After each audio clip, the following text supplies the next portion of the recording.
Il y a quelques jours, des data mineurs ont exploré le code de Pokémon Jaune et ont fait une découverte plutôt surprenante. Ils ont trouvé des références à un jeu qui n'est jamais sorti et dont personne n'avait entendu parler avant. Pokémon version rose. Malheureusement, si ce n'est ces références dans le code, on ne sait pas grand chose de ce qu'aurait dû être Pokémon Rose. Il n'en reste aucun fichier, aucun sprite et à peine un fichier audio complètement corrompu.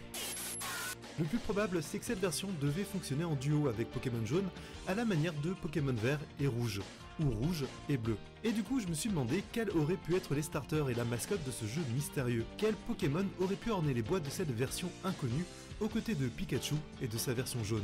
Melofée, Levénard, Rondoudou, Mew, Ramolos, Porygon, Métamorphe ou encore Exolang sont tous des Pokémon de couleur rose qui pourraient prétendre au rôle de mascotte de Pokémon Rose. Alors pour tenter de savoir de quel Pokémon il s'agit, je suis allé recenser tous les Pokémon qui sont apparus sur quasiment 220 produits dérivés, commercialisés entre 96 et 2000.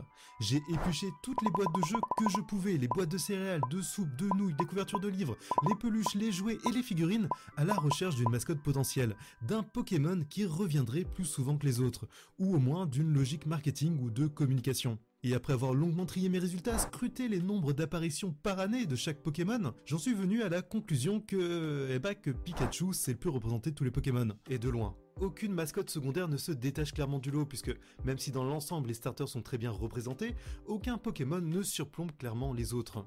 Mais ça m'a permis quand même d'isoler 4 candidats au titre de mascotte de Pokémon Rose. Melofée, Rondoudou, Levénard et Mew, qui sont relativement constants dans leurs apparitions au fil des années et des produits dérivés parmi les Pokémon de couleur rose. 4 Pokémon dont on peut déjà enlever Mew de la liste, parce que même si au moment de la sortie de Pokémon Jaune tout est encore à inventer pour la licence en termes de marketing et de gameplay, sur la première génération ce sont les starters qui représentent le jeu. Ce ne sera qu'à partir de la génération or et argent que les Pokémon légendaires deviendront les ambassadeurs de leur version respective. Et ce serait assez improbable qu'une boîte représente un starter qu'on obtient au lancement de la partie et l'autre un légendaire quasiment inaccessible dans le jeu. Et il aurait été aussi improbable que Mew soit devenu le starter d'une version compte tenu de sa rareté sur lequel Nintendo et Game Freak misaient à cette époque en faisant des événements et des concours spéciaux avec des Mew à gagner à la clé. Ok, plus que 3. Melofée, Rondoudou et Levénard. 3 Pokémon qui partagent des similitudes avec Pikachu. Ils sont mignons, reconnaissables, ils évoquent facilement la licence, ils sont plutôt populaires et sont relativement rares en jeu. Et pour ne rien arranger, tous les 3 ont des sprites uniques dans Pokémon Jaune, de la même façon que notre Pikachu qui nous suit. Et c'est peut-être justement en suivant l'exemple de Pikachu que l'on va pouvoir affiner notre recherche, parce que le Pikachu qu'on a dans Pokémon Jaune, c'est le Pikachu de Sacha. Enfin, pas tout à fait, mais disons qu'il en est fortement inspiré. C'est un Pikachu unique, un personnage à part entière avec ses émotions et son refus catégorique de rentrer dans la Pokéball ou même d'évoluer. Un Pikachu qui contraste avec les autres Pokémon que l'on peut rencontrer dans notre aventure et encore plus avec les autres Pikachu du jeu. Aucun autre ne pourra nous suivre et tous les autres accepteront d'évoluer. Alors pour tenir la place de Pokémon principal dans Pokémon Rose, face à Pokémon Jaune et surtout face à ce Pikachu, il faut un Pokémon dont le public reconnaisse son caractère affirmé. Un Pokémon qui soit unique en son genre, un véritable personnage à part entière qui vit ses propres aventures. Il faut un Pokémon qui ne ressemble à aucun autre. Et sur les 3, seuls 2 Pokémon remplissent ces critères, Melofée et Rondoudou. Melofée qui est quasiment le héros de son propre manga dès 1996 en volant même la vedette à Pikachu, et Rondoudou dans l'anime qui suit le groupe de Sacha et qui sera un personnage secondaire récurrent, voire même parfois un véritable Deus Ex Machina. Levénard quant à lui, même si c'est un personnage qui revient régulièrement aux côtés de l'infirmière Joël, n'a pas vraiment un caractère affirmé, et surtout ce n'est jamais le même que l'on voit 2 fois, comme l'infirmière Joël. C'est un groupe de Levénards interchangeables, tous identiques et sans caractère ou personnalité vraiment développée. Ok. Plus que 2 à départager. Melofée, personnage principal du manga, face à Rondoudou, personnage secondaire récurrent de l'anime. Et c'est Melofée qui semble prendre l'avantage, puisque c'est quand même quasiment le héros du manga Pokémon Pocket Monsters. Le problème c'est que ce manga s'éloigne énormément de l'ambiance et de l'esprit bon enfant des jeux, en proposant un Melofée qui insulte tout le monde, qui pète, qui chie, qui pisse, et qui n'hésite pas à montrer ses fesses ou son appareil génital, avec évidemment des blagues sur les Pokéballs et les testicules du dresseur. Bref, on est très loin d'un Pokémon tout public, particulièrement pour l'international. Et même s'il dispose d'une forte personnalité à la manière du Pikachu de l'anime, qui en fait un personnage unique, reconnaissable et fort, j'ai du mal à voir Nintendo accepter de publier un jeu qui reprendrait la personnalité de ce Melofé, comme la version jaune reprend le personnage du Pikachu de Sacha. Encore plus entre 98 et 99 où le public cible de Pokémon reste encore majoritairement des enfants et des préadolescents. Et si je n'oublie pas que, a priori, Melofé avait été prévu pour tenir la place de mascotte avant que Pikachu ne soit désigné pour tenir le premier rôle dans l'anime, qui en fera définitivement la mascotte officielle, je n'oublie pas non plus que Pokémon Jaune s'inspire du dessin animé avant tout, avec ses sprites mis à jour, l'inclusion de Jessie et James, le Persian de Giovanni, ou encore Bulbizarre, Carapuce et Salamèche que l'on peut avoir dans son équipe en parlant au bon personnage. Tout est fait pour rappeler l'anime, jusqu'à la voix de Pikachu en jeu directement doublée par l'actrice originale.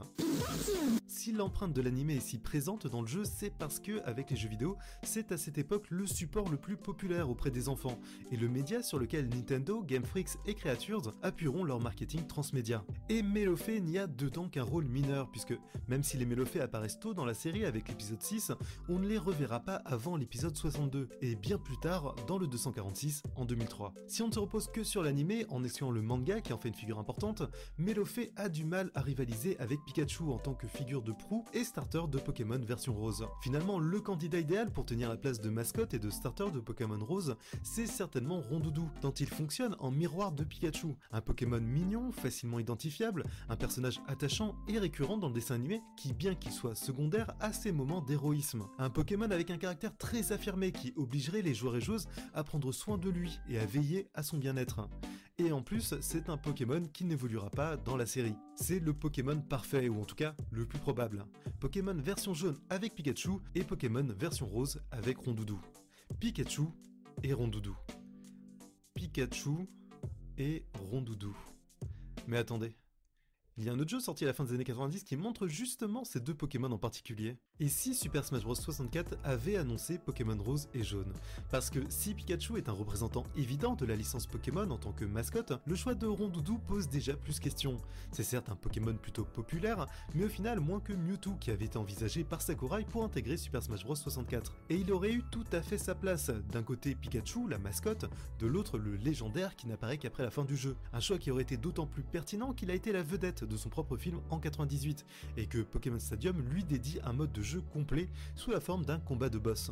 Alors la raison de l'apparition de Rondoudou dans ce match la plus souvent évoquée est cette réponse de Sakurai à une interview qui disait que les 4 personnages cachés ont été sélectionnés sur la promesse de pouvoir réutiliser certains mouvements et certaines parties des modèles 3D des autres combattants. Et si effectivement Rondoudou partage la majorité de ses mouvements avec Kirby et que Mario et Luigi sont de véritables clones, pour Captain Falcon et Ness ça n'est pas complètement le cas. L'un partage quelques mouvements avec Samus, mais la majorité de ses attaques sont uniques. Et Ness ne partage qu'une seule attaque avec Mario, et probablement son squelette d'animation vu que leurs avatars de l'équipe Polygon sont quasiment identiques. Finalement, cette contrainte évoquée par Sakurai, qui à ce moment-là parlait en particulier de Marth, semble avoir guidé leur choix sans pour autant être décisif ou rédhibitoire quant à la sélection des personnages ou leur degré de clonage. Et je me dis que Mewtwo aurait pu reprendre une partie des attaques de Samus comme sa boule d'énergie ou son smash vers le haut, ou Melofé qui aurait pu reprendre le squelette d'animation de Pikachu. Mais c'est Rondoudou qui a été choisi. Si Sakurai a certainement eu le dernier mot quant au personnage du jeu, il serait naïf de penser que Nintendo ou Game Freak n'avaient pas leur mot à dire, ou qu'il n'est pas conseillé des personnages représentatifs de leur licence. D'autant plus qu'à ce moment-là, Super Smash Bros était vu comme quelque chose d'un peu étrange, un jeu jamais vu. Et même si Sakurai a convaincu Miyamoto, Nintendo voyait quand même avec une certaine réticence l'utilisation de leurs personnages dans un jeu de combat. Nintendo a certainement conseillé voire imposé des personnages de leur licence phare, puisque des jeux comme Balloon Fight, Kid Icarus et Excalibur n'ont pas été inclus. Et à ce moment-là, aucun n'avait d'actualité ou de jeu en production. Et ce n'est pas toujours la popularité des personnages qui a été décisif, puisque de l'aveu même de Sakurai, Samus était relativement inconnu du public japonais au moment de la sortie de Smash Bros 64. Et c'est assez flagrant quand on regarde l'actualité de l'époque des personnages choisis. Quand Super Smash Bros est en développement, chacun des personnages était le protagoniste principal d'un jeu qui soit était sorti récemment, soit qui était en production et devait sortir bientôt. Yoshi's Story et Lylat Wars sont sortis en 97, en 98 c'est Ocarina of Time, F-Zero X et Pokémon Jaune, et en 99 sortait Donkey Kong 64 et Pokémon Stadium.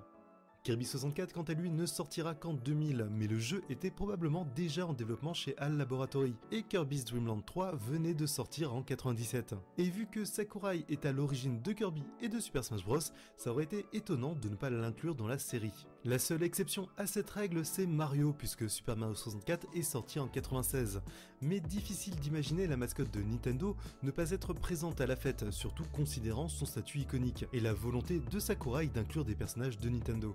Mais il reste 3 personnages dont je n'ai pas parlé, Luigi, Ness et Samus, qui n'avaient pas à cette époque d'actualité récente. Ou en fait si, enfin presque, parce que chacun de ces 3 personnages avait un jeu de prévu, ou en tout cas d'envisager. Pour Luigi, Super Mario 64 aurait dû comporter un mode 2 joueurs. Malheureusement, avec les contraintes de matériel de la Nintendo 64, les développeurs ont dû se résigner à couper cet aspect du jeu. Une idée de gameplay qui sera tout de même reprise et étoffée sur Nintendo DS avec la réédition de Mario 64. Pour le personnage de Ness, Earthbound 64 était en développement en 98. Le jeu a eu une production chaotique et sera finalement annulé en fin d'année 99, quelques mois à peine avant sa sortie prévue, avant de finalement être publié plusieurs années plus tard en 2D et sur Game Boy Advance. Et si Ness n'apparaît pas directement dans ce jeu, c'est tout de même l'ambassadeur tout désigné de la licence Mother, puisque c'est le héros de Mother 2. Et d'autant plus que 3 protagonistes de chacun des 3 jeux ont exactement les mêmes vêtements. Ninten et Ness, les héros des 2 premiers jeux, et Klaus, le méchant du 3e. Ou en tout cas à cette époque, puisque le design de Klaus et certainement de Lucas changera avec le passage à la Game Boy Advance. Et enfin Samus. Bien que Metroid n'avait aucun jeu en développement à ce moment-là, et que Super Metroid datait quand même de 94, Yoshio Sakamoto a déclaré qu'il était à cette époque en discussion avec des studios pour créer un jeu Metroid pour la Nintendo 64. Malheureusement, le projet n'a jamais abouti et n'a jamais passé le pas de la mise en production, même si des rumeurs persistantes parlent de la base de travail de Metroid 64 qui aurait été finalisé sans la licence Metroid et serait devenu Jet Force Gemini. Et finalement, le seul personnage dont la présence reste sinon inexplicable, au moins inattendue, c'est Rondoudou, puisque s'il apparaît évidemment dans Pokémon Jaune et Pokémon Stadium, il n'y est pas un Pokémon particulièrement présent ou important, et il n'y est pas vraiment mis en avant. Contrairement à Pikachu qui, en plus d'être la tête d'affiche de sa propre version, dispose d'une mise en avant et d'une connectivité unique avec Pokémon Stadium, puisque s'il y est transféré depuis Pokémon Jaune, il gagnera l'habilité Surf, ce qui débloquera en même temps un mini-jeu sur la cartouche Game Boy. Peut-être que justement Rondoudou a été inclus pour représenter ce jeu qui n'a jamais abouti, de la même façon que Ness, Samus et Luigi représentent des jeux qui ne sont jamais sortis. 2 Pokémon combattants dans Super Smash Bros 64 qui auraient représenté les 2 dernières versions en date de la licence, Pokémon Jaune et Pokémon Rose, Pikachu et Rondoudou. Et si Rondoudou avait été pensé à l'origine pour représenter Pokémon Rose? Eh bien, pourquoi pas? Évidemment, je précise, Pokémon Rose, c'est une découverte qui est extrêmement récente et qui a été découverte par le biais du data mining. En explorant le code de Pokémon Jaune, ils y ont vu qu'il y avait des références à Pokémon Rose. Donc on en sait très peu sur ce Pokémon Rose. On ne sait pas à quel point il a été développé, à quel point il a été pensé, ni même quand est-ce qu'il a été arrêté. Et évidemment, on ne sait pas non plus son Pokémon Rose. Mais par contre, toutes les théories, tous les faits que j'avance et sur quoi je base finalement toute ma théorie, toute mon hypothèse, sont issus de sources vérifiables et vérifiées que vous pouvez vous-même aller vérifier et jeter un œil dans la description. Comme d'habitude, je mets toujours tout ce qui me sert comme base de travail pour développer mes vidéos dans la description des vidéos, justement. En tout cas, j'espère que la vidéo vous aura plu. Comme d'habitude, un grand merci aux tipeurs et tipeuses qui soutiennent cette vidéo, qui soutiennent la chaîne. Et si mon travail vous plaît, n'hésitez pas aussi à aller faire un tour du côté du Tipeee ou à partager la vidéo ou à simplement liker, ça aide beaucoup et bien plus que vous pouvez l'imaginer. Et sur ce, je vous dis à la prochaine pour une prochaine vidéo.